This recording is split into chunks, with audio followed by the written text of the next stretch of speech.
Nampaknya memang kontroversi Panji Gumilang nih nggak kelar-kelar gitu ya. Betul.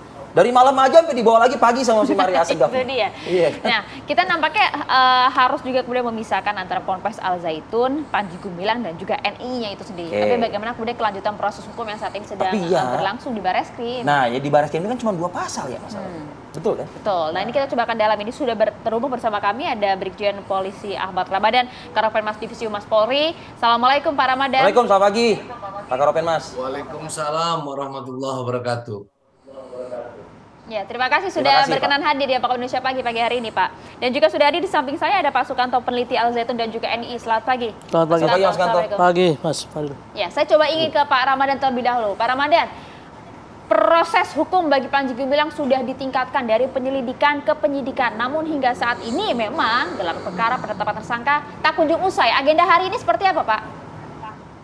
Rencananya hari ini kita akan melakukan pemeriksaan terhadap para saksi ahli ya. Jadi saksi ahli diantaranya saksi ahli agama, ahli bahasa, ahli sosiologi dan ahli IT. Nah, setelah itu kita akan menunggu ya mudah-mudahan minggu ini juga keluar hasil dari laboratorium forensik Polri terhadap barang bukti yang telah kita serahkan ke lapor Polri tersebut. Ya. Nah, setelah itu kita lakukan gelar perkara. Gelar perkara yang mempertimbangkan pemeriksaan seluruh saksi. Sudah 19 saksi yang kita periksa, kemudian dari saksi ahli, kemudian hasil dari laboratorium forensik Polri. Nah, kita akan melakukan gelar perkara. Nah, ini perlu dipahami bahwa fokus penanganan kita adalah 2 laporan polisi dan ditambah 1 laporan polisi yang telah dilimpahkan dari Polda Jawa Barat ke kita. Jadi ada 3 laporan polisi. Fokusnya adalah laporan polisi terkait dengan dugaan penistaan agama atau penodaan agama. Nah, itu yang saat ini ditangani oleh penyidik Direktorat Tindak Pidana Umum Barreskrim Polri. Demikian, Mas Arif, Mbak Maria. Yang 2 lainnya, Pak Karopenmas, mungkin bisa disebutkan juga. Gimana? Untuk 2 pasal yang lainnya. Nah, kita melihat fakta pembuktian itu tidak hanya dari laporan polisi saja, tapi kita melihat fakta pembuktian tersebut dari analisis yang diberikan, analisis barang bukti yang diberikan berupa tayangan screenshot, rekaman-rekaman video. Nah, tentu kita menggunakan secara scientific identification. Maka barang bukti tersebut telah kita kirimkan beberapa waktu yang lalu dan saat ini dalam proses pemeriksaan. Nah, kalau kita melihat dari berita acara pemeriksaan atau keterangan yang diberikan dari saudara PG bahwa yang bersangkutan ya secara lisan telah menyampaikan dalam pemeriksaan benar bahwa rekaman atau tangkapan layar atau screenshot itu adalah yang bersangkutan. Nah, sekarang tinggal kita menguatkan, mendalami dari laboratorium forensik Polri. Jadi fokus kita adalah dari kasus penistaan agama dan penodaan agama. Demikian, Mas. Iya, Pak Karopenmas bersamaan dengan penyidikan yang berlangsung di Polri, Majelis Ulama Indonesia juga dalam waktu singkat ini, dimulai dari kemarin kabarnya sudah bertemu para pimpinan MUI untuk merilis juga terkait dengan fatwa yang terkait dengan Al Zaitun begitu ya, dan juga Panji Gumilang. Apakah bila mana itu jadi dirilis, ini akan menguatkan Kepolisian Republik Indonesia untuk segera menetapkan tersangka dalam kasus ini? Sesuai dengan pasal 183 KUHP, alat bukti di dalam hukum pidana itu adalah keterangan saksi, ahli, keterangan terdakwa, surat dan petunjuk. Bagi penyidik, 2 alat bukti itu sudah cukup dan kita tinggal menunggu hasil dari laboratorium penyidikan Polri. Sementara keterangan saksi sudah kita dapatkan. Kemudian fatwa MUI bagi kita adalah alat bukti pendukung, ya. Artinya semakin menguatkan, ya. Jadi merupakan petunjuk bagi penyidik sesuai dengan pasal 183 tadi.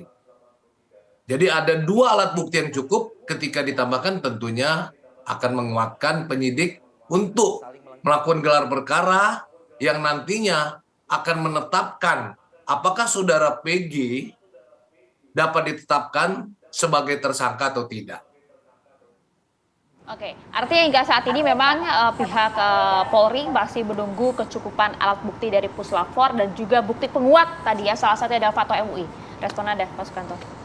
Ya, kalau MUI memang sekarang melengkapi atau menyempurnakan penelitian mereka yang tahun 2002 ya.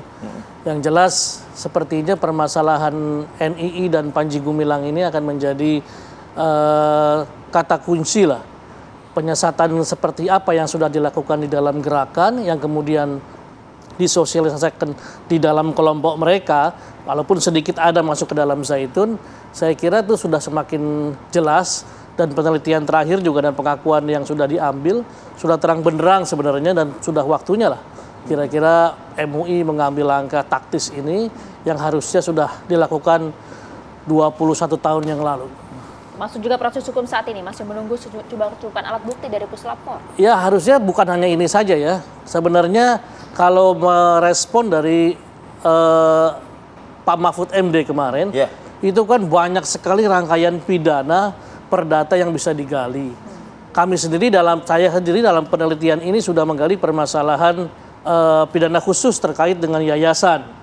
Lalu permasalahan tanah yang juga berimplikasi kepada nama-nama yang digunakan oleh Panji Gumilang dalam kondisi tertentu, digelapkan atau dijaminkan kepada bank. Itu orang-orang ini adalah para mantan RI sendiri. Belum lagi yang dampaknya sangat khusus pada masyarakat. Ada yang belum dibayar, ada yang dibayar setengah, belum lagi tanah pemerintah yang diserobot, dan banyak hal lain yang dalam konteks tanah maupun keuangan ini bisa dilakukan penyelidikan hingga sampai kepada pidananya. Dari keterangan Mas Sukamto ini kan tentunya kan banyak yang dirugikan ya gitu ya Mas, ya kurang lebih ya. Nah cuma pertanyaannya apakah ini juga sudah masuk kepada laporan kepada pihak polisian atau Mas Sukamto melihat ini ya seharusnya ini tidak perlu ada laporan tapi pengembangan saja dari pihak kepolisian. Nah, harapan kami sih tidak perlu ada laporan, bisa ditindaklanjuti ya. Tapi kalaupun harus dilaporkan kami akan persiapkan itu. Karena ini menjadi sangat penting ketika sayang kan penelitian sudah dilakukan. Penelitian sudah dilakukan dan selama ini kami sebenarnya sudah melakukan dari tahun 2019 beberapa LP. Tapi entah kenapa selalu berhenti di tengah jalan. Di tingkat LP tingkat apa? LP tingkat Polda Jabar. Tahun 2011 masalah penggelapan, lalu tahun 2021 itu naik ke Barreskrim SP3. Penggelapan akta tanah. Penggelapan atas sertifikat tanah. Sertifikat tanah. Jadi tanah Pak Mahfud tadi concern juga soal itu. Concern juga. Okay. Jadi kita harus garis bawahi begini. Panji Gumilang dengan menggunakan bukan Panji Gumilang ya, umat NII menyerahkan dana kepada NII yang dananya dibelikan tanah 1.200 hektar. Tanah-tanah itu bukan milik yayasan sebagaimana klaim Panji Gumilang. Itu dinamakan oleh petinggi-petinggi NII sebanyak lebih dari 300 nama. Belum lagi nama-nama yang namanya nama kedua atau nama sani atau nama palsu atau nama masyarakat yang belum dibalik nama. Ini akan memicu konflik kalau tidak dibenahi sejak sekarang. Di sini juga ada aspek-aspek pidananya. Karena ini dianggap milik NII, jadi Panji Gumilang tanpa tanya siapapun sebagai pemimpin menggunakan ini, diselewengkan, digelapkan untuk kepentingan-kepentingan tertentu ya. Hanya dia yang tahu. Contoh, nama Abu Ma'arik di Bank CIC yang kemudian jadi Century, kemudian jadi Bank Jetras, kemudian dibeli oleh Bank Jetras, itu masih ada kreditnya atas nama Abu Ma'arik loh. Yang besarannya sekarang ditambah utang dan sebagainya itu lebih dari 500 miliar. Wow. Itu juga dikonfirmasi lagi dalam berkas Budi Mulya kasus BLBI, itu Panji Gumilang Abu Ma'arik termasuk menjadi salah satu pengemplangnya dengan utangnya 425 miliar. Nah, kalau data ini dikonfirmasi, berarti kan hutangnya sudah hampir 1 triliun tuh. Nah itu dia pertanyaan saya, data ini dikonfirmasi, apakah memang data ini cukup valid gitu loh? Valid, dan Cuman sekarang bukti masih ada. Oke. Data ini masih ada dan masih belum bayar orang-orang ini. Kenapa tidak menjadikan LP? Nah, inilah yang sekarang kita lihat bahwa Dipersiapkan. sudah cukupkah ini supaya masuk LP, kita persiapkan semuanya. Karena bukan tersangka, pelapor-pelapornya sudah ada. Cuma selama ini kami kan khawatirnya perjalanan ini mentok di tengah jalan gitu loh. Mumpung ada Pak Karopenmas. Oke, kalau nanti gitu, kalau Mas begitu Brampo. kita coba akan minta langsung respon dari Karopen Mas Mabespori. Usai jeda, saat lagi untuk Anda pemirsa.